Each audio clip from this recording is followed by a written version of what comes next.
આગામી 26 એપ્રિલે વડોદરા શહેર જિલ્લામાં યોજાનાર સ્થાનિક સ્વરાજ્ય ચૂંટણીને ધ્યાનમાં રાખીને મતદાન પ્રક્રિયા માટે જરૂરી ઈવીએમ સહિતની સામગ્રીનું વિતરણ શરૂ કરવામાં આવ્યું છે. શહેરના કુલ 19 વોર્ડના 1131 મતદાન મથકો માટે 6 અલગ અલગ સ્થળો પરથી વિતરણની કામગીરી હાથ ધરાઈ છે. વડોદરા શહેરના વોર્ડ નંબર 16, 17, 18 અને 19ના કુલ 240 મતદાન મથકો માટે ભવન સ્કૂલ ખાતે સ્થાપિત ડિસ્પેચિંગ સેન્ટર પરથી બેલેટ યુનિટ અને કંટ્રોલ યુનિટ સહિતની તમામ મતદાન સામગ્રીનું વિતરણ શરૂ કરવામાં આવ્યું છે. આ વિતરણ પ્રક્રિયા બપોરે 2 વાગ્યા સુધી ચાલુ રહેશે. ચૂંટણીને પારદર્શક અને સુચારુ રીતે સંપન્ન કરવા માટે ચૂંટણી તંત્ર દ્વારા તમામ જરૂરી તૈયારીઓ પૂર્ણ કરવામાં આવી હોવાનું અધિકારીઓએ જણાવ્યું છે.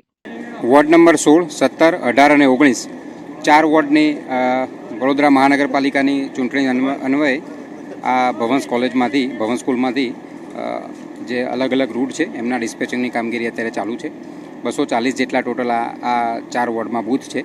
એના અલગ અલગ અમે રૂટ બનાવ્યા છે ને રૂટ વાઇઝ ટીમોની ફાળવણી કરી છે. એ હમણાં બધા રૂટ જમી અને પછી પોતાના બૂથ પર જવા નીકળશે.